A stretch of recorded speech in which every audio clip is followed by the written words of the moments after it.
Hello, and welcome back to The Sim. In this one, we're jumping in with SPAD.neXt and Microsoft Flight Sim 2024. Now, just like we did in the new user video for step 1.1, this is going to be step 1.2. Before we go ahead and start configuring bindings in SPAD.neXt, we also want to jump in and clear out bindings inside of the sim. So let's jump over and see how we do that. Now, when you come in and you're on the main page, just come up to the cog in the upper right-hand side, click on it to go to settings, and then you want to go to controls. Now, we're going to use a simple example of the throttle quadrant. Now, by the way, if you click down here on filters, you can easily see what's assigned. I don't bind anything in the sim to this device.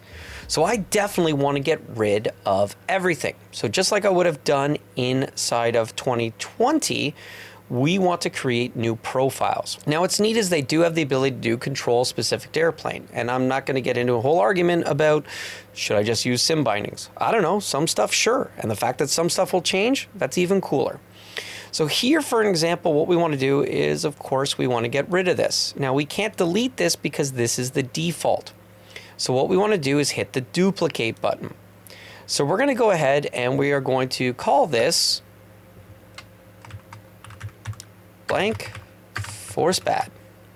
Now, you can easily click the apply to all aircraft and set as default.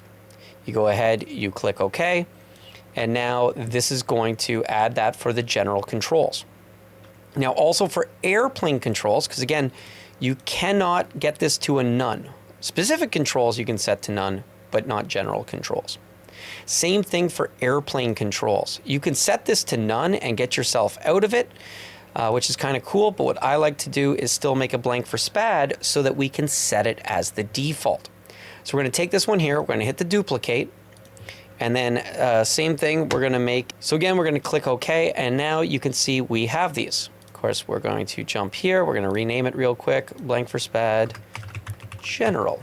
So what we want to do is click on the cog wheel, and now we can send the clear command. So this is going to clear out any of the bindings that apply to general. Then we're going to click on this cog, we're going to hit the clear command. That's going to clear out everything from it. So now we have nothing there. Now what we want to do is click on the cog. I'm going to apply this to all aircraft, and we're going to set it as default, which it already has done. So now we're going to click on this cog, we're going to set as default, we're going to click on this cog, and we are going to apply to all aircraft. So as you can see, if we were to come to this, we could click here, and it allows us to set as default or apply to all aircraft. So you can make multiple profiles for individual planes, but you can also make it so that you apply to all. Now, I have seen, and keep this in mind, I have seen where you had this, you went in, you made a change in one of the other planes, and even though you hit this apply to all, sometimes when you go back to another plane, you're going to see a control is still there. So you're going to need to make sure that you clear everything so that it does that. So sometimes it does that, it's a little weird, but once you've got them all cleared out and you have applied to all aircraft, now we can hit save and go back. So real quick, if we change airplanes, so we're going to go ahead, we're going to quickly just jump into free flight. We're going to change to a different plane. So now we're in a different plane, we're going to hit that cog, and we're going to go to controls, we're going to go to the throttle quadrant, and you can see that for the Fly Simware Sierra C24, blank for SPAD. So if I click those filters, go to assigned, right? We have all of these things still assigned, even though we put this blank for SPAD, general, and all airplanes. So for whatever reason, sometimes you still have to come in and clear it out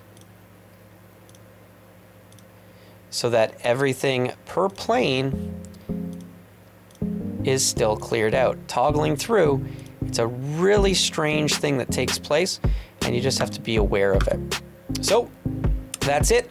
Now that we're done, we're going to go ahead and do what we need to do to that controller inside of SPAD.neXt. If you made it this far, please go ahead, hit that like button, subscribe if you haven't, and come along with us on the next one as we're going to do some more stuff with Flight Sim 2024. As always, thanks for watching. Have a great day.